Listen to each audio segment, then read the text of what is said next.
پشتی نێزیکی 5 ساڵان دوو برا دلدار و دلبەر جارێکا دیشیان دگەل پسمامê xwe tebelanê bikin. Her du bira xelkê gundê kûçûne ji Baxûzê hatîne rizgarkirin. Ji ber ji bîrkirina zimanê dayîkê ew bi vê yariyê keyfxweşiya rizgarbûnê bû pesmamê xwe diyar dikin. كان بالبكمال يدربونا على السلاح وهاي بعدين درسونا على القرآن. لبوك ما ام لسر چکی پرورده کرن و پشت روانه قرآن و فقه و عقیده نشانی مدان و پشت را برنه باخوزه و پاشی هم هاتن دور پیش کرن و پشت را هم هاتن رزگار کرن و آنی نوی داره. جينا يوم الفبكة جابونا هنا. كان يدربونا على البارودة. ام فێری بکارینانا تڤەنگی کردن و پشترا ام بەگواستنە باغوزێ و وان چ جهنە دیتن مەدانێ ئەم ئازاد کرین و ئەم هاتنە جەمهە سەدێ و وانە ئەم شاندنە ماڵە ئێزیدیان و پشترا ئەم شاندنە شنگالێ و لە شنگالێ مامێ من هات ئەز برمەجەم خوا. على السنجار وجاء خالي عمي أخذني.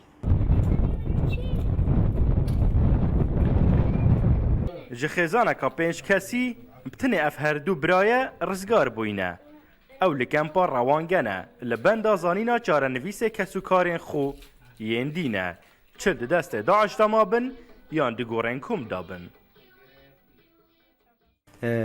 وان برازایت خۆی هاتی ئەس گەلێکی کێفخۆش بووم و مالا خۆدی هزار جاریاوە بەس هێشتا ماوەی زۆر ماین تقریبا 20 کە سال دەستێ داعشدا نزانم هەندێک لە مقابراینە هەندێک لە دەستێ داعش مەفقودن بەس ئەم هیویتکن وان مقابراش بۆما بینەدەر اش بر چی بینەدەر هەکەر ئەم مەسیرە خۆ بزانبن و ئەم بزانبن هەکەر کیژی چوویە و کیژی مایە ئەم بزانبن ئەم کیش خۆرا بجی بکن ئەملکێ بپرسن ئێ چۆی سەد ڕەحمە لێبێ ئێ مایژی ئەم هیویش خۆدێتکن ئەلمەڤەگەریە.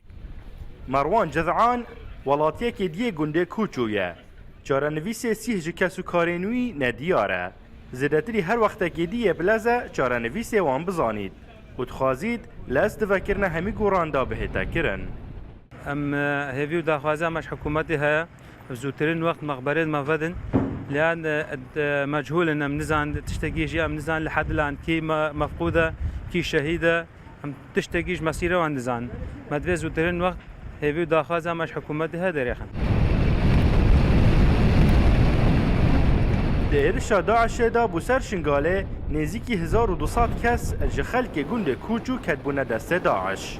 û heta niha zêdetirî 620 kesan hatîne rizgarkirin û çarenivîsê yên dî nediyar e. Hûn e Reşîd Rûdaw Kempa Rewang e.